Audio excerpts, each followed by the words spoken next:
Doctor బాబు జగజ్జీవన్ రావు గారి 115వ జయంతి సందర్భంగా ఏర్పాటు చేసిన జయంతి కార్యక్రమానికి సభాధ్యక్షులు ఉత్సవ కమిటీ అధ్యక్షులు కన్నార పరశురాములు గారికి, అదేవిధంగా ముఖ్య అతిథిగా పాల్గొన్న additional collector Bhaskar Rao sir గారికి, ఇతర వేదిక మీద ఉన్న అతిరథ మహారథులైన ప్రతి ఒక్కరికి, అధికార యంత్రాంగానికి, బాబు జగజ్జీవన్ రావు గారి అభిమానులకు, కార్యకర్తలకు ప్రతి ఒక్కరికి పేరు పేరున మాదిగ స్టూడెంట్ ఫెడరేషన్ ఎంఎస్ఎఫ్ తరఫున నా హృదయపూర్వకమైన సామాజిక విద్యార్థి ఉద్యమ నమస్కారాలు తెలియజేస్తా ఉన్నా.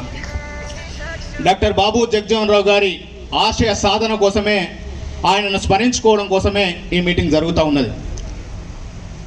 బాబు జగజ్జీవన్ రావు గారి చరిత్ర భారతదేశంలో ఒక అత్యున్నతమైన చరిత్ర.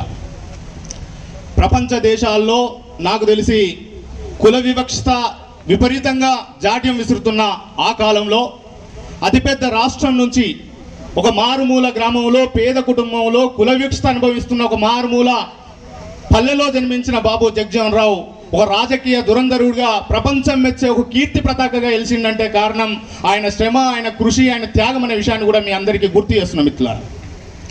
దాదాపు జగజ్జీవన్ రావు గురించి మనం మాట్లాడుకోవాలంటే ఆయన చరిత్ర ఎంత చెప్పినా తక్కువే. డాక్టర్ బాబాసాహెబ్ అంబేద్కర్ భారత రాజ్యాంగంలో హక్కులను పొందుపరిస్తే, ఆ బాబాసాహెబ్ అంబేద్కర్ పొందుపరిచిన హక్కులను రాజ్యాంగ సభలో ఆమోదించడానికి డాక్టర్ బాబాసాహెబ్ అంబేద్కర్ చట్టసభల్లో లేని సమయంలో ఆ హక్కులను పరిరక్షించిన బాధ్యత, రాజకీయ యుద్ధంతో హక్కులను కాపాడిన బాధ్యత డాక్టర్ బాబు జగజ్జీవన్ రావు అనే విషయాన్ని మీ అందరికీ గుర్తు చేస్తున్నాను నేను. డాక్టర్ బాబాసాహెబ్ అంబేద్కర్ రైటర్ అయితే, డాక్టర్ బాబు జగజ్జీవన్ రావు మనకు హక్కులు ప్రసాదించిన ఫైటర్ అనే విషయాన్ని కూడా మనం గుర్తుపెట్టుకోవాల్సిన అవసరం ఉన్నది. ఒకరు రైటర్, మరొకరు ఫైటర్. వీరు మన జాతికి, మన అణగారిన పీడిత వర్గాలకు ఆశాజ్యోతులు, మార్గదర్శులు అనే విషయాన్ని కూడా మీ అందరికీ గుర్తు చేస్తున్నాను నేను. బాబాసాహెబ్ అంబేద్కర్ ఆయనకు బాబు జగజ్జీవన్ రావుకు మధ్య కూడా ఒక విఘాతం కలిగించే గ్యాప్ను పెంచి పోషిస్తున్నారు. దీన్ని తిప్పికొట్టాల్సిన బాధ్యత మన మీద ఉన్నదనే విషయాన్ని కూడా నేను గుర్తు చేస్తున్నాను. రాజ్యాంగ పరిషత్ సభ్యుడిగా బీహార్ రాష్ట్రం నుంచి ఎన్నికైన డాక్టర్ బాబు జగజ్జీవన్ రావు గారు రాజ్యాంగ పరిషత్లో మన హక్కులను కాపాడడం కోసం ఎంత సేవ చేసిండో ఈ సమాజానికి చెప్పాల్సిన బాధ్యత మనందరి మీద ఉన్నది. దాదాపు డాక్టర్ అంబేద్కర్ రాజ్యాంగ రచన చేస్తూ రాజ్యాంగంలో హక్కులు ప్రసాదిస్తున్న సందర్భంలో దళితులకు రిజర్వేషన్లు కావాలనే చర్చ పార్లమెంట్లో వచ్చినప్పుడు రిజర్వేషన్లు వద్దు, 10 సంవత్సరాల రిజర్వేషన్ల ప్రతిపాదనను కూడా సహించలేక రిజర్వేషన్లను అడ్డుకోవాలని ఆ పార్లమెంట్లో ఉన్న అగ్రవర్ణాలు, ఆ పార్లమెంట్లో ఉన్న వివిధ రాజకీయ పక్షాలు అడ్డుకునే బలంగా కుట్ర చేస్తున్న సందర్భంలో బాబు జగజ్జీవన్ రావు గారు, అంబేద్కర్ గారు ఇచ్చిన సందేశం సమాజం చూసింది. దాదాపు అంబేద్కర్ రాజ్యాంగ పరిషత్లో సభ్యుడైనా, ఆయన రాజకీయ రిజర్వేషన్లు మనకు కల్పించి రాజ్యాంగ రచన చేసినా, కానీ దురదృష్టవశాత్తు రాజ్యాంగ ఆ పార్లమెంటేరియన్లో ఆ రాజ్యాంగ రిజర్వేషన్లను కాపాడే విషయంలో, వాటిని బలపరిచే విషయంలో ఆయనకు అవకాశం లేని సందర్భంలో బాబు జగజ్జీవన్ రావు గారు దాదాపు ఫ్లైట్ యాక్సిడెంట్ అయి ఓ కార్మిక సంఘం మీటింగ్కి వెళ్ళి బయటకు వస్తున్న సందర్భంలో ఆయన అనారోగ్యంలో హాస్పిటల్లో ఉన్నప్పుడు డాక్టర్ అంబేద్కర్ ఒక మాట చెప్పిండు. ఈరోజు నేను కష్టపడి, శ్రమించి, అహర్నిశలు కష్టపడి రాసిన రాజ్యాంగంలో పొందుపరిచిన రాజకీయ రిజర్వేషన్లను లేకుండా బలంగా కుట్ర చేస్తున్నారు. ఆ రిజర్వేషన్లను కాపాడుకోవాల్సిన బాధ్యత మనందరి మీద ఉన్నది. కాబట్టి నేను ఆయన మాట్లాడడానికి, గొంతెక్కించడానికి నాకు అవకాశం లేకపోవచ్చు, కానీ రాజ్యాంగ పరిషత్ సభ్యునిగా నాకు నిరంతరం అందుబాటులో ఉండి ఈ రిజర్వేషన్లు రావడానికి ప్రధానమైన కృషి చేసిన బాబు జగజ్జీవన్ రావు గారు నా సోదరుడు. ఆయన ఉన్నాడు. దయచేసి నేను ఒక చిట్టి రాసిస్తున్నా, ఆయన దగ్గరికి వెళ్ళండి, ఆయన దగ్గరికి సమాచారం తీసుకుపోయండి. ఆయన ఏ స్థితిలో ఉన్నా మనకు రాజకీయ రిజర్వేషన్లు కల్పించడానికి, మనకు హక్కులను కల్పించడానికి పార్లమెంట్లో బలంగా కొట్లాడతాడు. ఆ నమ్మకం నాకు ఉన్నది అని చెప్పి ఆ రిజర్వేషన్లను ఆ కాపాడే పోరాటంలో ఆయనకు చిట్టి రాసిస్తే, బాబు జగజ్జీవన్ రావు గారు నడవలేని పరిస్థితుల్లో హాస్పిటల్లో ఉండి ఆరోగ్యం క్షీణిస్తున్న సందర్భంలో డాక్టర్లు, చాలా మంది మేధావులు, నువ్వు హాస్పిటల్ నుంచి కాలు బయట పెడితే నీ ప్రాణాలకే ప్రమాదం అని చెప్పినా కూడా ఖచ్చితంగా పార్లమెంట్కి వెళ్ళిండు. పార్లమెంట్కి వెళ్ళి గట్టిగా నినదించిండు. అంబేద్కర్ ఇచ్చిన చిట్టిని పట్టుకొని పార్లమెంట్లో రాజకీయ రిజర్వేషన్లు కల్పించాల్సిందే. ఈ రోజు నేను ఒక రాజకీయ నాయకుడిగా కాంగ్రెస్లో భారత ఉప ప్రధానిగా ఎన్నికైనా, కానీ ఈ స్థాయిలో ఎదిగిన నన్ను కూడా మా వర్గాలకు కల్పించే రాజకీయ రిజర్వేషన్లను అడ్డుకోవడానికి కుట్ర చేస్తున్నారు. మా కనీసం నన్ను గొంతెత్తి మాట్లాడడానికే ఇబ్బంది పెడుతున్నారు. ఖచ్చితంగా నేను హెచ్చరిస్తున్నా, నువ్వు గనుక ఈ పార్లమెంటేరియన్లో ఉన్న రాజకీయ పక్షాల నాయకులారా, వివిధ పార్టీలకు ప్రాతినిధ్యం ప్రాతినిధ్యం వహిస్తున్న వ్యక్తులారా, ఈ రాజకీయ రిజర్వేషన్లను కనుక మీరు అడ్డుకుంటే నేను సవాల్ విస్తున్నా. ఇదివరకే బాబాసాహెబ్ అంబేద్కర్ బయట ఉద్యోగం చేస్తున్నాడు.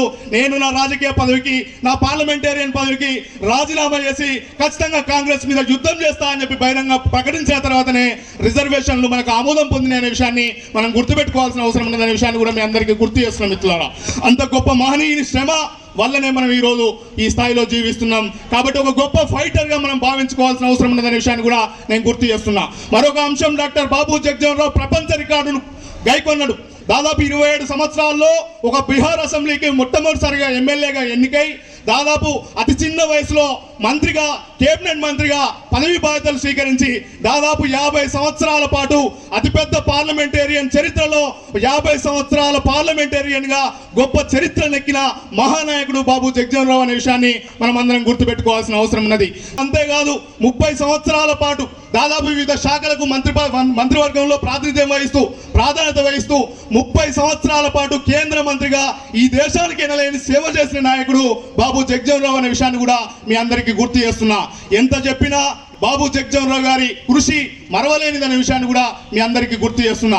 దాదాపు ఆ రోజులలో మనం ఆయన ఎదిగిన తర్వాత, ఆయన ఉన్నతమైన శిఖరంలో కూర్చున్న తర్వాత కూడా మన కోసమే తాపత్రయపడ్డాడు, మన వర్గాల భవిష్యత్తు కోసమే పోరాటం చేసిండు. ఆయన శక్తి, ఆయన త్యాగం, ఆయన ప్రతి పోరాటంలో మన వర్గాల భవిష్యత్తు ఆధారపడి ఉన్నదనే విషయాన్ని కూడా నేను గుర్తు చేస్తున్నా.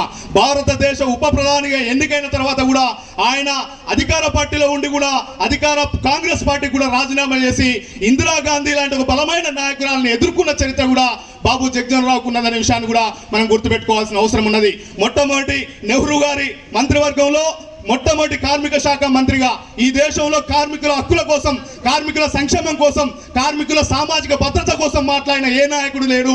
కానీ కార్మికుల సంక్షేమం కోసం, భద్రత కోసం అనేక రకాల చట్టాలను కల్పించి కార్మికుల హక్కులకు జీవం పోసిన నాయకుడు బాబు జగ్జీవన్రావు గారు.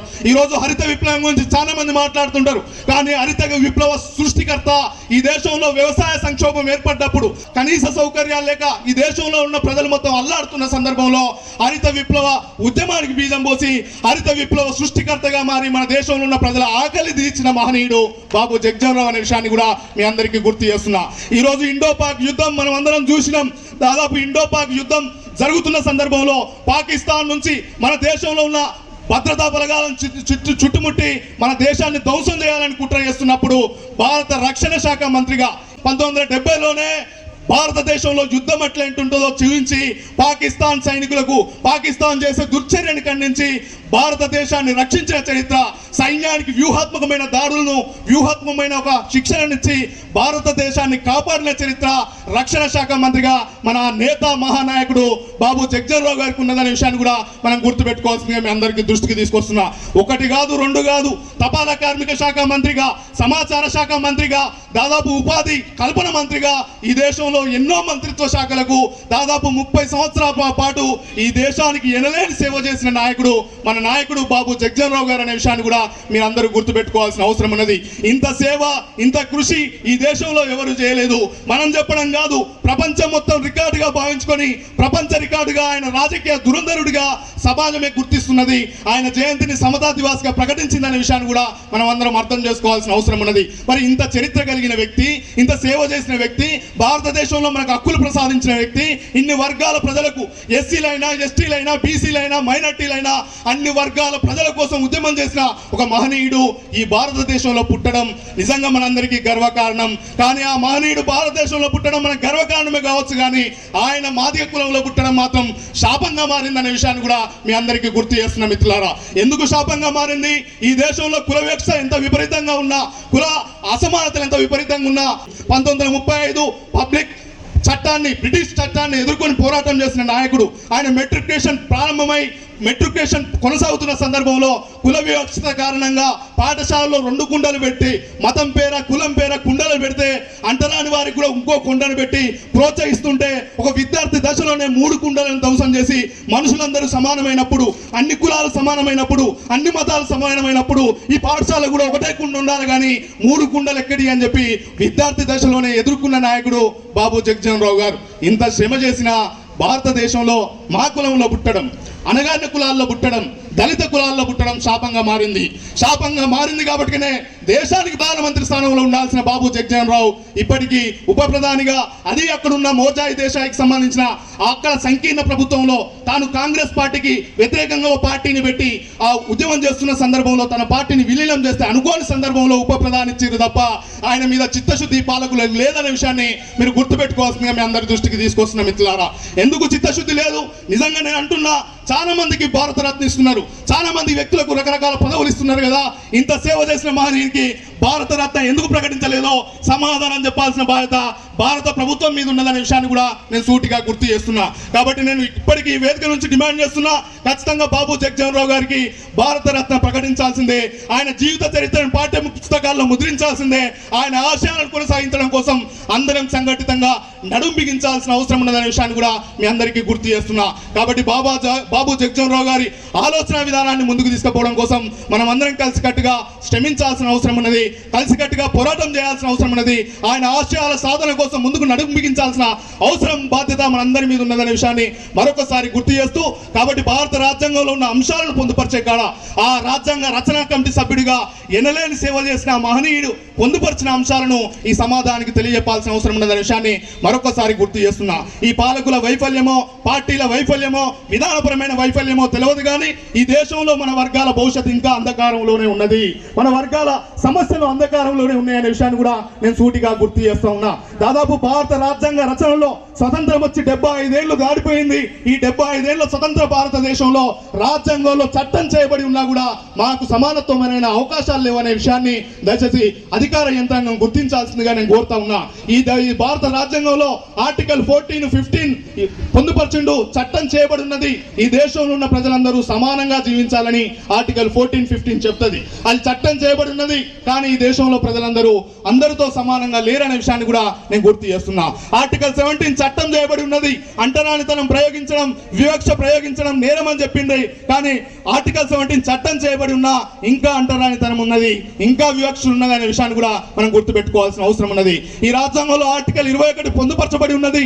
ఆర్టికల్ 21 ప్రకారం ఈ దేశంలో ఉన్న ప్రజలందరూ అందరితో సమానంగా గౌరవంగా జీవించే హక్కు ఉన్నది అని చెప్పి ఈ సమాజంలో చెప్తారు. మరి ఆర్టికల్ 21 వచ్చి 75 ఏళ్లు దాటిపోతుంది, కానీ అందరితో సమానంగా గౌరవంగా జీవిస్తలేమనే విషయాన్ని కూడా గుర్తుపెట్టుకోవాల్సిన అవసరం ఉన్నది. కాబట్టి ఈ సామాజిక అసమానతల నిర్మూలన కోసమే, తరతరాలుగా మమ్మల్ని వేధిస్తున్న ఈ అంటరానితనాన్ని, వివక్షతను నిర్మూలించడం కోసమే తన ఆజన్మాంతం కృషి చేసిండనే విషయాన్ని కూడా మనం గుర్తుపెట్టుకోవాల్సిన అవసరం ఉన్నది. కాబట్టి ఈ కుల అసమానతలు పోవాలన్నా, ఈ సామాజిక అసమానతలు పోవాలన్నా, అంటరానితనం పోవాలన్నా, వివక్షత పోవాలన్నా, రాజ్యాంగంలో పొందుపరచబడ్డ హక్కులు పరిరక్షించాలన్నా ఖచ్చితంగా పాలకులు చిత్తశుద్ధితో వాటిని అమలు చేయాల్సిన అవసరం, బాధ్యత ఉన్నది. ఆ అమలు చేసే కాడ మానవుల యొక్క మైండ్ సెట్ లో వస్తున్న కుల జాడ్యాన్ని విడిపించే కాడ సక్రమమైన మార్గాలను ప్రజలకు చూపించలేకపోవడం వల్లనే ఈ నష్టం జరుగుతున్నది. కాబట్టి మనం అప్పీల్ చేయాల్సిన అవసరం ఉన్నది. కాబట్టి ఈ దేశంలో మనకు రావాల్సిన అవకాశాల కల్పన కోసం ముందుకు నడుంబించాల్సిన అవసరం ఉన్నది విషయాన్ని కూడా మరొకసారి తెలియజేస్తూ, మహనీయులు కలలు గన్నది ఒకటే, అసమానతలు లేని నూతన సమాజం నిర్మించడం. ఆ కలలు గన్న సమాజ నిర్మాణం కోసం మనం కలిసికట్టుగా నడుంబిగించాలంటే వాళ్ళు ఎస్సీలైనా, ఎస్టీలైనా, బీసీలైనా, మైనార్టీలైనా, అగ్రకులాల్లో ఉన్న పేదలైనా, ఈ భారతదేశంలో పుట్టిన ప్రతి పౌరుడు ఆ మహనీయుడు చూపిన మార్గంలో నడవాల్సిన బాధ్యత మనందరి మీద ఉన్నదనే విషయాన్ని కూడా నేను మరొకసారి మీ అందరికీ గుర్తు చేస్తున్నా. ఆ దిశగా జరగబోయే పోరాటాల్లో మీరందరూ పాల్గొనాల్సిందిగా మీ అందరికీ పర్సనల్ గా నేను అప్పీల్ చేస్తున్నా. అదేవిధంగా కలెక్టర్ గారు రాకపోయినా నేను సరే ఆయన పరిస్థితులు ఏ విధంగా ఉన్నా నేను ఒక అంశాన్ని మాత్రం ఈ జిల్లాలో అడిషనల్ కలెక్టర్ గారి దృష్టికి తీసుకొస్తున్నా. దాదాపు ఈ దేశంలో మా వర్గాల సమస్యలు అంటేనే జయంతి ఉత్సవాలకు సంబంధించి బాబు జగజ్జీవన్ రావు గారు, అంబేద్కర్ గారు జయంతి ఉత్సవాలలో మాత్రమే మా సమస్యలు మాట్లాడుకోవాలి తప్ప ఇంకా ఏ రోజు మాట్లాడుకోలేని దుస్థితిలోకి నెట్టబడిపోయింది ఈ పరిపాలన వ్యవస్థ అనే విషయాన్ని కూడా నేను గుర్తు చేస్తున్నా. దాదాపు భారత రాజ్యాంగంలో ఉన్న చట్టాలను ఎందుకు ఇంప్లిమెంట్ చేస్తలేరు ఈ జిల్లాలో? Civils right day 1994 justice Punnaiah commission నివేదిక ప్రకారం ప్రతి నెలలో చివరి వారం ప్రతి మండలంలో సివిల్ రైట్స్ డే జరగాలని చెప్పి చట్టం చెప్తుంది. కానీ మన దగ్గర పూర్తి స్థాయిలో దాదాపు ప్రతి మండలంలో నిర్వహించే కాడ మాత్రం నిర్లక్ష్యం చేస్తున్నారనే విషయాన్ని కూడా నేను గుర్తు చేస్తున్నా. మరొక అంశం, దాదాపు SC ST vigilance and monitoring committee ప్రతి 3 నెలలకు ఒకసారి సమావేశం కావాలి. మరి ప్రతి 3 నెలలకు ఒకసారి సమావేశం కావాల్సిన ఆ కమిటీ మా వర్గాల సమస్యల కోసం, మా వర్గాల మీద దాడులు జరిగినా, దౌర్జన్యాలు జరిగినా, మా వర్గాల పరిరక్షణ కోసం ఏర్పాటు చేసిన కమిటీ. దానికి రాజ్యాంగపరమైన హోదా ఇచ్చిండ్రు. కానీ మన జిల్లాలో మాత్రం 3 టర్ములైనా 2 సార్లు మాత్రం జిల్లా ఏర్పడ్డ కాంచి 2 సార్లు మాత్రమే విజిలెన్స్ అండ్ మానిటరింగ్ కమిటీ సమావేశం జరిగిందనే విషయాన్ని కూడా నేను గుర్తు చేస్తున్నా. ఒకటి, విధి లేని పరిస్థితులలో ఎర్రోళ్ల శ్రీనివాస్ గారు ఎస్సీ ఎస్టీ కమిషన్ చైర్మన్ గా ఉన్నప్పుడు జనగాంకు విజిటింగ్ వస్తే ఒకటి పెట్టిండ్రు. రెండోది మాత్రం మొన్న కలెక్టర్ ఆఫీస్ లో హడావుడిగా పెట్టిండ్రు. మళ్ళీ ఇంకోటి, మా సమావేశాలంటే ఎంత చిన్న చూపు అంటే దాదాపు మా సమావేశాల్లోకి అందరు అధికార యంత్రాంగం రావాలి, కలెక్టర్ రావాలి. కానీ మా అధికార యంత్రాంగం సంబంధించిన మీటింగ్లకు కలెక్టర్ రాడు, అధికార యంత్రాంగం రాదు, అన్ని విభాగాలు కూసోవు. మరి ఎవరు మాట్లాడాలి? మా వర్గాలకు సంబంధించిన సమస్యలు వస్తే ఎవరు తీర్చాలి? అక్కడ నోట్ చేసుకునే సిస్టమ్ లేదు. మొక్కుబడి ఎందుకు చేస్తుండ్రో మా లాంటి వ్యక్తులు, నేను ఎస్సీ ఎస్టీ విజిలెన్స్ మానిటరింగ్ కమిటీలో సభ్యునిగా ఉన్నా.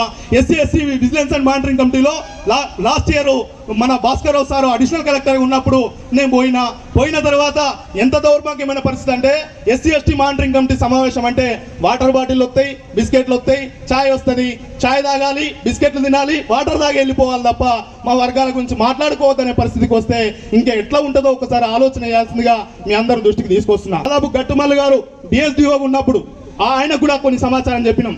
ఈరోజు మా దళితుల కోసం, మా గిరిజనుల కోసం, మా వర్గాల కోసం ఎన్నో సంక్షేమ పథకాలు వస్తున్నాయని చెప్తుండ్రు. కానీ మా జయంతి ఉత్సవాల వేడుక సందర్భంగా అయినా మాకు ఎన్ని బెనిఫిట్స్ ఉన్నాయి, మాకు ఎన్ని అవకాశాలు ఉన్నాయి, ఏ విభాగం నుంచి ఏమేమి వస్తున్నాయి అనేది ఒక కరపత్రం తీయండి. ఆ కరపత్రం తీస్తే మా వర్గాలకు తెలుస్తాయి సార్. జనగామ కేంద్రంలో ఉన్న వాళ్ళు ఒక్కరిద్దరే కాదు, గ్రామాలకు వచ్చి చూస్తే ఇంకా అసమానతలు ఉన్నాయి. ఇంకా చాలా మంది అభివృద్ధికి దూరంగా ఉన్నారు. కనీసం సంక్షేమ పథకాలు అంటే ఏందో తెలియదు, ఏ కార్యాలయం పోతే ఏ అధికారి ఉంటాడో తెలియదు, ఏ కార్యాలయం పోయి ఏ సమస్య నివేదించాలనో తెలియని దౌర్భాగ్యమైన పరిస్థితుల్లో మా వర్గాల ప్రజలు ఉన్నారు. కాబట్టి ఒక ప్రత్యేకమైన 4 పేజీలతో ఒక కరపత్రం వేయండి. మా జయంతి ఉత్సవాల సందర్భంగా మా వాళ్ళు వస్తే మా వాళ్ళకు ఏమేమి ఉంటాయో చట్టంలో తెలుస్తాయని కూడా గట్టుమల్లి గారికి అప్పుడు చెప్పినాం. కానీ జయంతి ఉత్సవాల సందర్భంగా ఇంతవరకు ఆ కరపత్రాలు కూడా పంపిణీ చేయలేని పరిస్థితిలో మనం నెట్టివేయబడి ఉన్నామనే విషయాన్ని కూడా నేను గుర్తు చేస్తున్నా. కాబట్టి అధికార యంత్రాంగం ఎస్సీ ఎస్టీ బీసీ మైనారిటీ వర్గాలకు రావాల్సిన అవకాశాల మీద ఖచ్చితంగా చిత్తశుద్ధితో పనిచేయాల్సిన అవసరం ఉన్నది. ఎందుకంటే ఈ ప్రభుత్వానికి మేమంటే పట్టదు కావచ్చు, ఈ ప్రభుత్వం ఎస్సీ ఎస్టీ కమిషన్ ఇంతవరకు నియమించలే కావచ్చు, కానీ ఆ కమిషన్ నియమిస్తలేదు కాబట్టి మేము ఈ సమావేశం జరపమంటే ఎట్లా?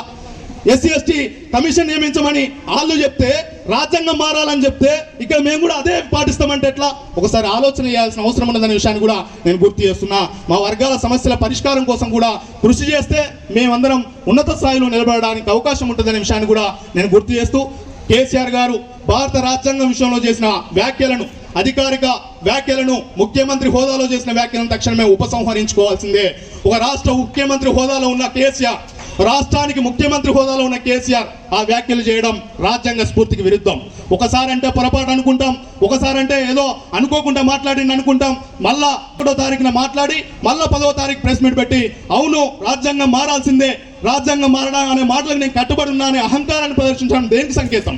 మా వర్గాల సమస్యలను చాకు చూపి మా భుజాల మీదనే తుపాకి పెట్టి మమ్మల్ని కాల్చాలనుకోవడం ఎంత ప్రమాదం ఒక్కసారి ఆలోచన చేయాల్సిన అవసరం ఉన్నది. కాబట్టి కేసీఆర్ ప్రభుత్వానికి ఆ వివిధ శాఖల్లో మంత్రులుగా ఉండవచ్చు, కానీ వారికి భజన చేసే వివిధ యంత్రాంగంలో ఉన్న వ్యక్తులు కానీ, రాజకీయ నాయకులు కానీ తమ వైఖరిని మార్చుకోవాల్సిన అవసరం ఉన్నదనే విషయాన్ని కూడా స్పష్టంగా గుర్తు చేస్తున్నా. రాజ్యాంగం మీద అవగాహన లేకుండా మాట్లాడుతున్నారు. భారత రాజ్యాంగంలో ఆర్టికల్ 368 ఉన్నది. ఉన్న చట్టాలు, కావాల్సిన చట్టాలు పొందుపరచాలన్నా, ఉన్న చట్టాలు సవరించాలన్నా, ఇంకో కొత్తవి ప్రవేశపెట్టాలన్నా పార్లమెంటుకు అధికారం ఉన్నది, పార్లమెంట్లో సవరణ చేసుకునే అధికారం ఉన్నది. ఈ రాజ్యాంగాన్ని 130 సార్లు సవరణ చేసిండ్రు. మరి సవరణ కోరుకోవాల్సిన వ్యక్తులు రాజ్యాంగమే మార్చాలంటే ఎంత ప్రమాదమో ఆలోచన చేయాల్సిందిగా మీ అందరికీ పేరు పేరున తెలియజేస్తున్నా. రాజ్యాంగాన్ని ప్రమాదంలోకి నెట్టడం అంటే ఈ దేశంలో ఉన్న ప్రజలందరినీ ప్రమాదంలోకి నెట్టినట్టే అనే విషయాన్ని గుర్తిస్తూ కేసీఆర్ను క్షమాపణ చెప్పేంత వరకు మన వర్గాల ప్రజలు వదిలిపెట్టొద్దని నేను మనస్ఫూర్తిగా తెలియజేస్తూ, ఏప్రిల్ 9వ తారీఖున రాజ్యాంగ పరిరక్షణ కోసం హైదరాబాద్ లో యుద్ధ పేరు జరగబోతున్నది. ఆ యుద్ధ పేరు బహిరంగ సభకు ఈ సభలో వచ్చిన ప్రతి ఒక్కరు పేరు పేరున హాజరు కావాల్సిందిగా ప్రతి ఒక్కరికి ఆహ్వానిస్తూ, ఖచ్చితంగా నన్ను మాట్లాడడానికి ఆహ్వానించిన అధికార యంత్రాంగానికి ప్రతి ఒక్కరికి పేరు పేరున ధన్యవాదాలు తెలియజేస్తూ, బాబు జగజ్జీవన్ రావు గారి ఆశయాలను సాధన కోసం విద్యార్థి ఉద్యమ నాయకులుగా ఆయన చరిత్రను భావితరాలకు తెలియజెప్పే కాడ, ఆయన ఆలోచన విధానాన్ని, ఆశయాలను ముందుకు తీసుకుపోయే కాడ మా శాయశక్తులా మేము పనిచేస్తాం, అంకిత భావంతో పనిచేస్తాం. ఖచ్చితంగా మహనీయులు కలలు కన్నా నూతన సమాజాన్ని, అసమానతలు లేని నూతన సమాజాన్ని, మన వర్గాలకు రాజ్యాధికారం వచ్చే ఒక నూతన నూతన సమాజాన్ని నిర్మించడమే లక్ష్యంగా గౌరవ మందకృష్ణ మాదిగ గారి నాయకత్వంలో మేము ముందుకు పోతామనే విషయాన్ని కూడా గుర్తు చేస్తూ మీ అందరికీ పేరు పేరున ధన్యవాదాలు తెలియజేస్తూ ముగిస్తున్నా. జై భీమ్, జై జీవన్, జై పూలే, జై అంబేద్కర్, జై జగజీవన్, జై కృష్ణ మాదిగ. Thank you.